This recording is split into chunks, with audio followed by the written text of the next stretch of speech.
With threats to our nation waiting around every corner, adaptability is more important than ever. When conditions change without notice, quick strategic thinking is crucial. And with obstacles consistently impending, determination is essential in overcoming them. It's this willingness, decisiveness, and resilience that sets Marines apart. With our fighting spirit, we don't just fight battles, we win them. Marines are the constant our nation counts on to fight the unknown. And through adaptable problem solving, we do just that. Learn more at marines.com.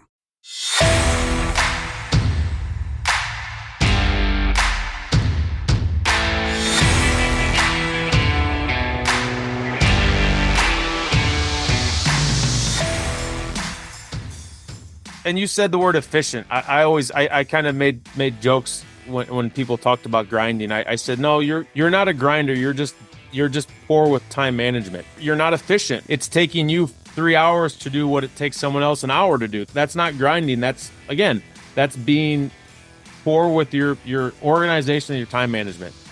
This week on Culture OS, we're joined by Tony Shiffman, who a lot of people know from the Hog Football Chat. He's been on the podcast before, and we specifically talked about that and his networking in the profession, but he's now in an opportunity to lead a program and I think bring some unique perspective to this as well. So, Rob, tell us a little bit about what we're going to hear from Coach Shiffman.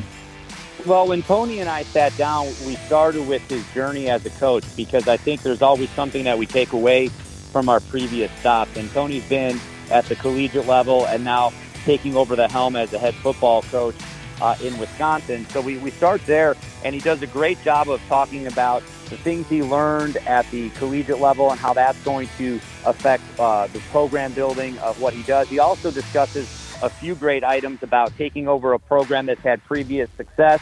And then Tony was very vulnerable and allowed us to dive into some of the hurdles that he's facing being a new coach that is not in the building and how to stay connected to your players through that time. So it's just a really great discussion on what we can do when we take over a program.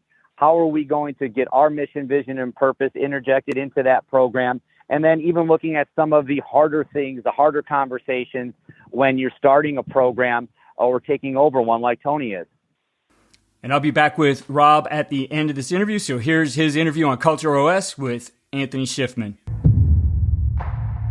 What you see on tape is a direct reflection of what you teach and how you teach.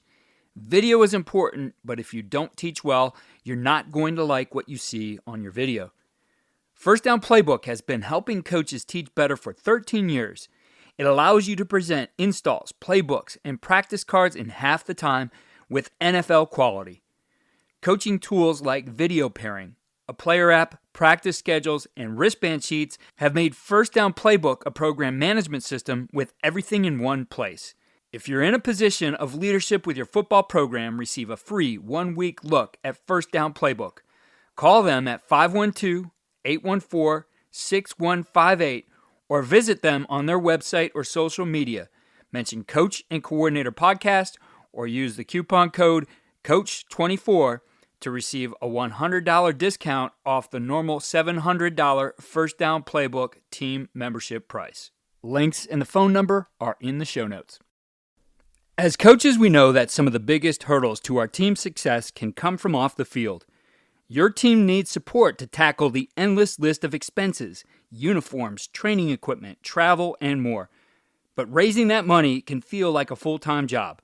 Thankfully, there's Vertical Raise. Vertical Raise is the premier online fundraising platform using innovative technology to create the easiest and most efficient system available. Raise more money in less time with a local fundraising coach who works with your team every step of the way to customize the ideal fundraiser. With options for online donations, digital discount cards, premium product sales, and even spirit shops, Vertical Raise has top-of-the-line solutions for every fundraising style. To find out more, visit verticalraise.com and we'll get you connected with an exclusive offer on your first fundraiser. I want to thank my guest today, head coach Tony Shiffman of Waterford High School in Waterford, Wisconsin. You may also know Tony as the curator of Hog Football Chat and one of the best offensive line coaches out there in the United States. Tony, really want to thank you for joining us on Culture OS. Appreciate your time today. Absolutely. Love being able to talk our program and talk about our kids. So thank you for having me. Just to catch everybody up, you've been at the college level, you've been at the high school level, you're back as a head coach now, and it's exciting times to be in Waterford, I'm sure. But as a personal coach, what is your personal mission, vision, and purpose when you're looking to take over a program like Waterford?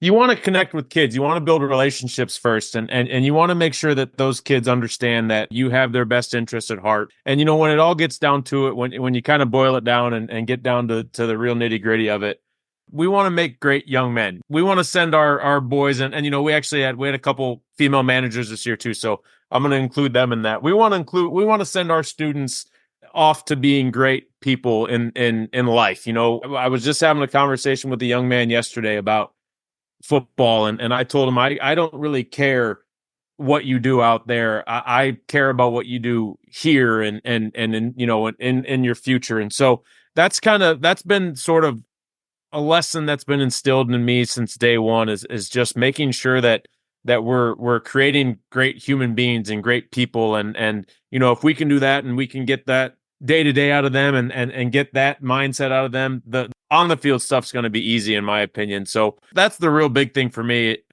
kind of away from football, is just making sure that they're growing up to be, people of high character and people that stay in their community and people that are proud of what they've done in their community, whether it's on the field or off the field. And those are kind of the real big pieces for me in regards to all of that. So, I know that's kind of a long-winded answer for it, but like I said, when you kind of boil it down, it's just making sure that they're doing right and that they're becoming good people. I don't think it's long-winded at all. I just, as a head football coach, it seems it's always central to what we're doing on the field and off the field. And I remember back my first meeting with my players 13 years ago and how nervous I was and how much self-doubt there was and the message that came across. I can't remember exactly what I said. I pretty much blacked it out. But take me through how's that onboarding process been going, that initial meeting, and what have you guys been doing to build that rapport since you took over? It's been really great. It was, Waterford's a community that's had some success, that, we went through a coaching change, but they've had success, and the kids were, and I don't want this to come off the wrong way. I don't want to speak poorly about anybody, but they were sort of chomping at the bit for different leadership. I shouldn't say new leadership. I should say different leadership. So, they took to it great. We had a ton of success year one that we might not have had. We were able to up our numbers from 60 in the program to, in the mid 80s. So we were able to do some different things that just we hadn't done as a program in a while. And like I said, the buy-in was quick. There were a few hiccups along the way, which anybody will have. You take over any program anywhere in America, there's going to be some hiccups. And I can remember day one of our first sort of camp. We have, in the state of Illinois, obviously you guys have 25 contact days. In Wisconsin, we have 5. So I remember day one of our first contact day and just kind of looking around and wondering how it was going to come. And then, fast forward to the last week of practice, and it was just everything was kind of, it just came along without us really even realizing it. And then, we kind of sat back as coaches after the fact and reflected on it and really were amazed and proud of our kids for the amount of buy-in that we did have. We came in, changed the offense completely, changed the defense completely, changed special teams completely. And we could have had every single kid in that program that questioned why and what we were doing. And they never did. They believed in us as coaches. What we were telling them was going to happen. What we were telling them was going to work. Like I said, they bought into it. So I was proud of the kids, proud of our assistant coaches, proud of our whole staff, proud of the entire community for the amount of excitement and passion that we had from everybody when this change happened. So that was the easy part. Every coach has their walkthrough day, right? Like the Thursday walkthrough where you go through your script, you get all that stuff done. And usually 9 times out of 10, that day takes twice as long as it should. Our kids, by the time we got to that first day of getting ready on that Thursday, we got done with about 5 or 10 minutes extra. instead of 30 or 40 minutes extra. So that was, to me, I kind of sat there and was like, oh, wow, they're getting it. Like it's making sense to them. It's clicking to them and they're getting it. So those little things that kind of sometimes coaches don't really pay attention to or don't put a lot of emphasis on, those little things were the stuff that I was noticing that, hey, this is working and these guys are excited about what we're doing.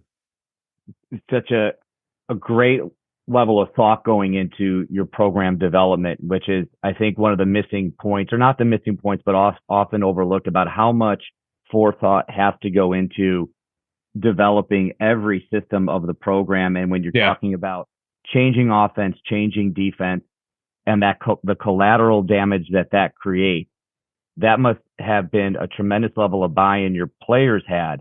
And so I go back to what you originally said, was they were looking for maybe a change in type of leadership. What type of leadership do you bring to your players, your parents, your staff? What do you feel like your calling card is? I'm probably a little too laid back, honestly. I'm probably a little bit too much of an open door sometimes.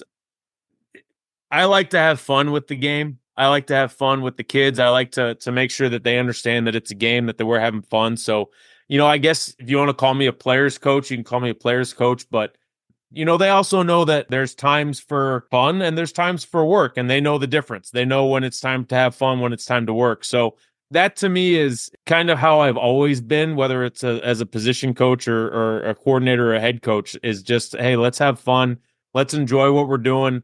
Let's go out there and have some success and win some games and continue to have fun. And let's not make it, especially right now at the high school level, let's not make it a business. Our livelihoods are not dependent on what's going on. So let's not have the pressure that we might put on ourselves while we're doing this. As you well know, young men and women ages 14 to 18 have enough pressure on their own without having to worry about a drill sergeant of a head coach or a drill sergeant of a situation being thrown at them. So, try to have fun, try to make sure that they understand that there's time for work and there's time to have a little bit of play, and knowing kind of where that line is and when not to cross it.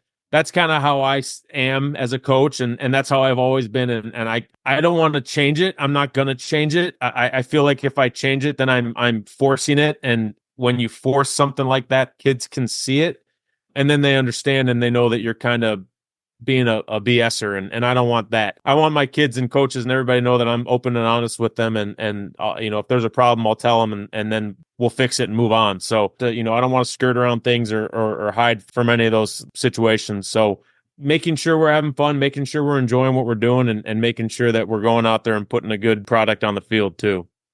Yeah, I think it's so important to stay authentic to yourself first and foremost as a coach, because when you're faking it, the kids know when you're faking it, and then nobody's really getting a whole lot out of it. And I think that's one of the things I can appreciate about what you said, is making sure that it's not life or death out there. And oftentimes I talk to my staff about, this is our profession. This is most of their hobbies. Maybe a handful of them are looking to make this something they do in college. So it's always good to keep that in perspective. And I think it's great that you kind of get that out there and lead with that with your kids. I'm sure the parents appreciate it as well as the players. And again, it's important that they know that they know that they can talk to me about those things, players or parents, if there are issues. And we had, I don't even know if we had any parent issues this year, really. Never had to pull a parent aside to talk about anything, or never had that email or that phone call about anything. So, we've got a good group that know kind of where that boundary is and not to cross into it. Well, I will keep lighting a candle at my local church to make sure that you don't get those phone calls or emails. Thanks. But one of the things that, obviously we're in the middle of the off season here, and I'm just curious as to, what are you doing from a program standpoint? The program reinvents itself yearly. What are you guys currently doing right now to build those beliefs and standards and values within your program? A lot of that is just, again, kind of making sure that they're doing right in school. We've got a very cool situation. We're a smaller school. We've got, I want to say we had 61 or 62 kids returning. So taking out the seniors from last year, not counting the kids that recruiting the hallway, that old adage. But I think we had 61 or 62 kids. and I think 39 or 40 of them are in a winter sport. So we've only got 20 kids that are kind of in that quote unquote off-season lifting program right now. We don't have a real true athletic PE period at our school for, sports specific. So we've got to kind of get our lifting in when we can, and that's after school or with their other programs. So we've got some kids that are in basketball and they get their lifts in when they can. We've got some kids in powerlifting who obviously get their lifts in when they can. It's a different lift than what we're doing as a football team, but it's still lifting. And then we've got a bunch of kids in wrestling who, to me, is one of the most important off-season things they can do. So as a person in the school, again, we're in a unique situation where I'm in the school when I can be. I'm a substitute teacher right now, so I'm in the school when I can be. And then we've got another coach who's in the building. So we try to keep in touch with them as much as we can. We try to communicate with them as much as we can. I try to, talk to them when I see them, ask them how their sport's doing, ask them how school's doing, making sure they understand, again, that I see them as much more than just a football player. And then just letting them know kind of what we're doing and what our plans are. I started a leadership council last spring when I was there. So I meet with those kids about once or twice a month when I can, and kind of get the heartbeat, the pulse of the team through them. And then again, forwarding those messages on. So, we don't do probably as much football stuff as we could or should, but we're still getting our work in, and we're still doing all the things that we need to be doing in regards to, just, again, like I said at the start of this, being good people and making sure that we're taking care of our business off the field when it's that time. Yeah, I think when you have a school that's sharing so many athletes, it's one of those things that you just have to be okay with. And it's great that kids are multi-sport and they get a break from you as the head coach. They get an opportunity to go get coached by somebody else. And then, you kind of keep everything rolling when you get them back. What are you doing away from the kids? You're going into that second season. What are you doing away from the kids right now in preparation for your journey as the head coach? I think we always talk about the kids' journey and what they're going to be doing, but how are you getting yourself ready for this next season coming up? Off the field, sort of reflecting on things, situations that happened during last year that I could have been better at, or things that I could have handled better, or things that our staff could have handled better, figuring out how we can do better at those things, having conversations with our assistants and talking about what we can do off the field in regards to that leadership piece and in regards to that, learning piece. And then, the football side of things, obviously kind of rewatching some film and seeing what worked, what didn't work, what didn't work, and just trying to kind of adapt to the game, the ever-changing game we're a part of. So, the biggest piece is just kind of talking to some of those kids who maybe felt like they were on the outskirts or felt like they didn't have a good time, and finding out why, finding out what they want to improve on, finding out that we can do better at as a staff, and just, again, making sure that everyone's kind of on the same page when it gets to be that time. I was talking to one of our upcoming seniors about that, and basically, it's February right now. He's going to go to sleep soon and wake up, and it's going to be June, July, and it's going to be like a snap of his fingers. So making sure those guys are ready to go, and making sure that, again, I know I keep saying it like a broken record, making sure they're doing what they're supposed to be doing off the field. The alignment of all those arrows with the players and the parents and the staff is certainly something that can help you keep smoother waters ahead. How are you maintaining that program alignment with parents and staff? What are some of the things that you're bringing in that are keeping everybody kind of in the know on what the program direction is going to be, and what some of the next steps are for this second season? Yeah, so we've got a great football family group. So they meet once a month. So I try to go to that as much as I can. Obviously I'm not able to get to every single one, but again, the communication's great. So they're letting me know kind of what's happening through them. I'm letting them know what's happened through us. So that's been great. And then as coaches, we just try to communicate as much as we can. Like I said, we've got a couple that are in the building. We've got one guy that's in the building full time. We've got a couple more that are around so we can communicate. We're going to a glazier clinic this weekend, so that's going to be great to kind of get away and talk about some things. once we get back from that, there's towards the end of March is when we'll really start kind of hammering things out. We're doing a coaching clinic kind of through the community where we're going to have all of our youth coaches come in and we're going to present some stuff to them. And then we'll go to our state clinic and really start getting things down. And then, my plan is to have, I want to have our calendar set for the summer by the middle of March at the latest. So just making sure that again, we've got, ironically tomorrow we've got an open house for incoming freshmen. So that's going to be good. We'll start kind of seeing some kids, and they've been coming in the lifting twice a week. So we'll start putting, I'm big on names. I've got one of those stupid brains where I can remember every kid's name that I've ever coached, but I can't remember, what I had for breakfast yesterday. So starting to put faces to names or names to faces and getting all that stuff done. And then just again, like I said, making sure that the parents are staying up to date with everything and keeping communication with them. That's huge. That was some of the complaints I heard last year at this time when I was going through the interview process was, there's just no communication. And so that was, to me, coming from the college level, that was dumbfounding to me. Like that was the biggest part of half of our success was from communication and organization. So making sure that they understand that and keeping on top of that and keeping on task with letting them know kind of what's going on with everything.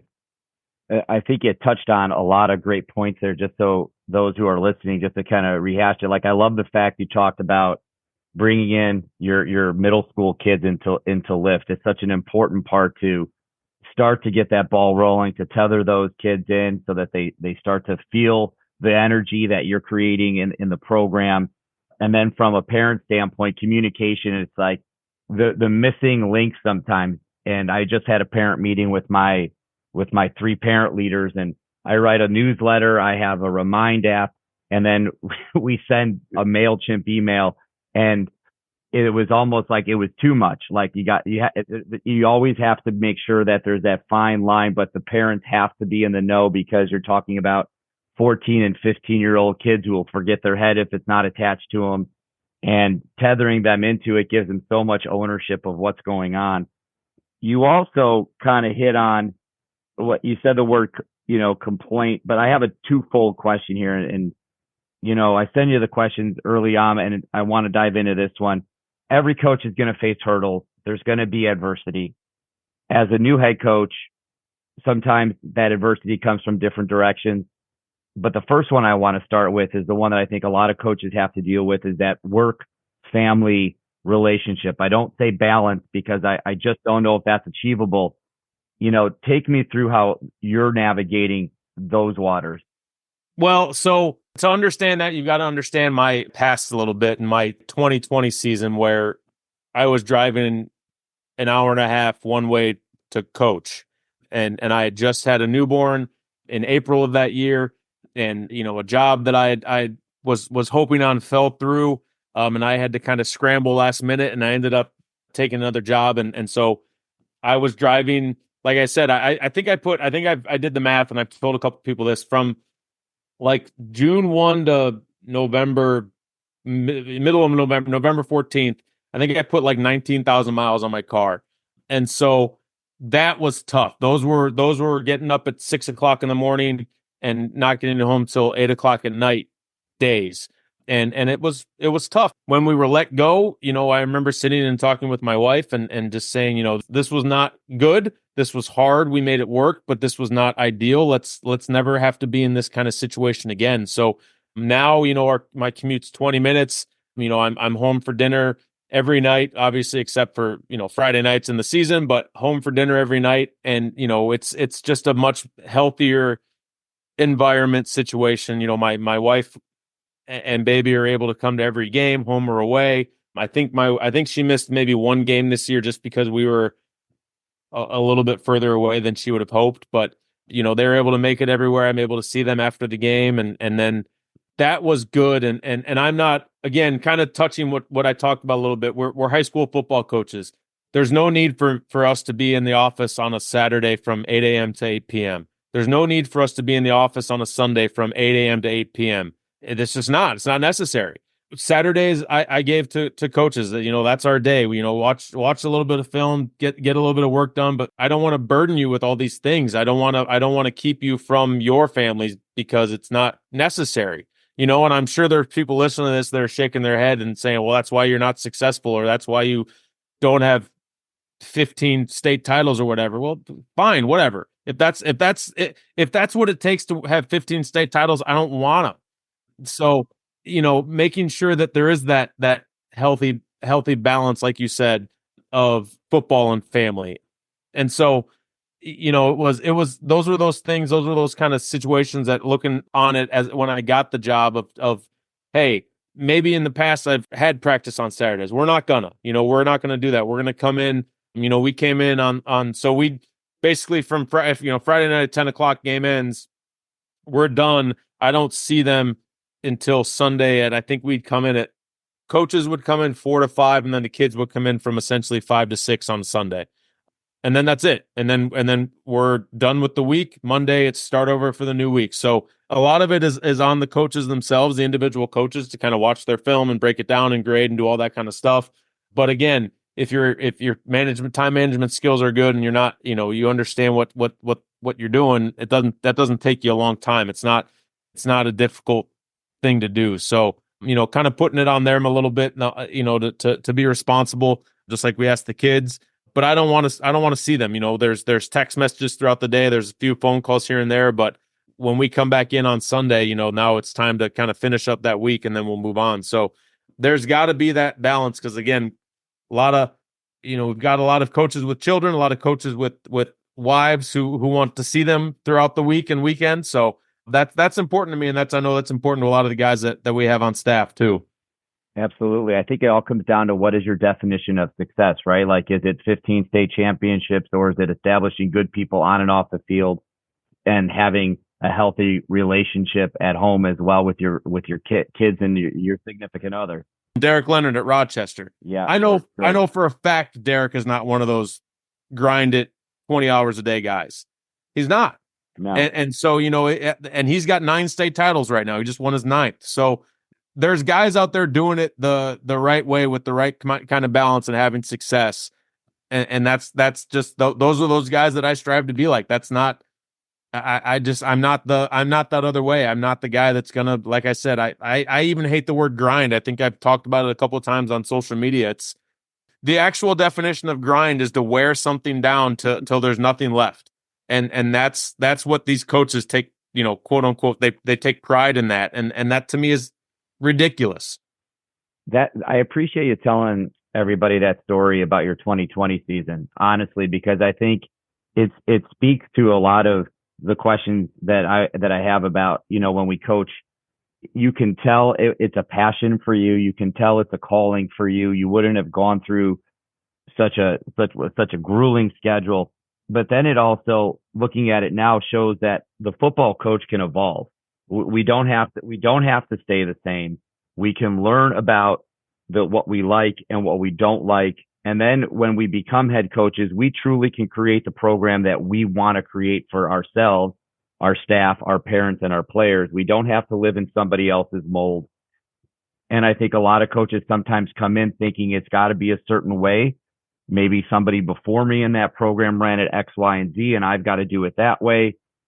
But that's not the case. So I hope there's some coaches listening right now who maybe are fighting their own evolution and where life has taken them from a family standpoint or what have you, and knowing that it's all right to make those changes. Because I'm a lot like you, Tony, where it's like, it used to be Saturday, Sundays, we're in the office and we're working. I'm falling asleep at my computer, and then nowadays it's got to be like lowest prescribed dose. Like, let's work efficiently. Let's work smart.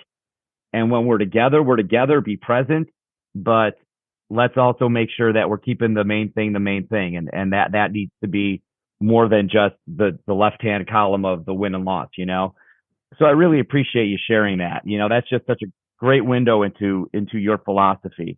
Well, and you said the word efficient. I kind of made jokes when people talked about grinding. I said, no, you're not a grinder. You're just poor with time management. You're not efficient. It's taking you 3 hours to do what it takes someone else an hour to do. That's not grinding. That's being poor with your organization and your time management. There's a study that says your work will fill up the time that you give it, regardless of what the time frame is. So if you're doing it for 4 hours, you'll take 4 hours. If you give yourself an hour and a half, you'll get it done in an hour and a half. We always talk about like the sculpture's underneath the marble. It's not on the outside. You got to trim it away to get to the best product by the end. Well, we're coming to the end here, and I always want to leave some coaches who are listening with maybe some advice from you. What advice do you have for anybody out there who maybe just took over a position, who's aspiring to take a position in the middle of the interview process? What can you lend them? You've been to college, you've been to high school. I think you have such a great perspective of football at many levels. What can you leave with them? Yeah, so I actually have guys reach out to me all the time and ask me that same question, and I give them, not word for word the same piece of advice, but pretty much the same piece of advice. I tell them, be yourself. And again, we talked about that today. Don't try to be anybody you're not. Be yourself and be confident in what you're talking about. It doesn't matter if you get out there. I tell the same thing to kids all the time. If I go out there and I tell a kid that the sky is green, but I'm confident in what I'm telling him, and I'm I feel passionate about what I'm doing. I'm confident in what I'm telling him. He'll buy in and believe it. So make sure that those are the two biggest things I always tell people. It doesn't matter what your playbook looks like. It doesn't matter what your background is. It doesn't matter any of that. If you go in there and you are yourself and you have confidence in what you're talking about, confidence in what you're presenting, confidence in what you're doing, you'll be successful sooner rather than later. It's a great piece of advice. I think we'll leave it at authentic self. That's such a great piece for people to go away with. If you want to follow Tony, he's on Twitter at Coach Shiffman. You can also follow at HogFB Chat, one of the best chats on X right now. And Tony, I can't thank you enough, and I wish Waterford the best of luck this coming year. Thanks, man. I appreciate you having me, and same to you. Best of luck, and looking forward to chatting down the road. Thanks, brother. Rob, we always break down some ideas that everyone can use each week, our winning edge takeaways. So what do you have from your interview here with Coach Shiffman? Tony did an amazing job of touching on the technical, tactical, and even the behind-the-scenes aspects of being a head football coach. My favorite part of the conversation was when we talked about the person over the player.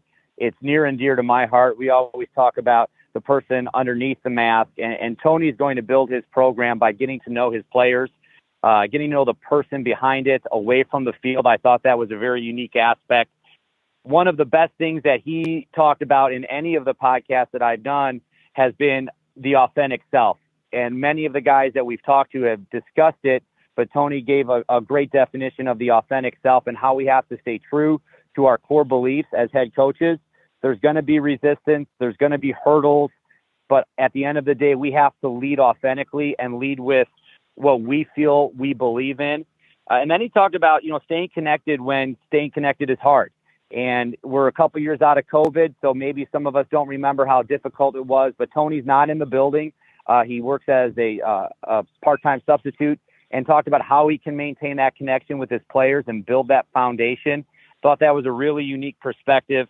And then he also talked about the work-life balance, with balance being under quotation marks. How do we work that relationship in when we have a family, we have young children, but we also have a football program to run? Not always the easiest thing. And Tony really articulated his plan and how he balances that out, and how he believes that living a family-first life is the most important thing for himself and his staff. So it was a great conversation. I thoroughly enjoyed it with Tony Shiffman. Definitely another good one, Rob. I love the questions. I love the ideas that you bring out. And let's take a peek ahead to next week. Who's up for us on Culture OS next week? Well, we're going to be looking at Brad Spencer, the head coach of North Central College, the three-time national champion. Brad is one of the best offensive minds in Division III football and all of college football. But at the heart of it, he's a tremendous leader. He's a personal friend of mine. I'm a North Central grad myself, and Brad and I knew each other back when we were students. So it's been fun to kind of see his maturation process from GA to wide receivers coach to offensive coordinator, now taking the helm at North Central. He leads with his heart. He's a very smart, pragmatic mind. He dives into some great details about the fire within and how to stay calm in crucial moments. It was probably one of my favorite conversations just because I have watched him reach the apex of Division III football so many times, and it was such a joy to talk to him. So Brad Spencer of North Central College is going to be next, and we're super excited to bring him on. Rob, I appreciate all the work you're doing in this series. It's been tremendous so far, and I know it will continue to be. So again, thank you for all the hard work you've put into this. Keith, it's my pleasure, and thank you for the opportunity to do this. I hope people are enjoying it.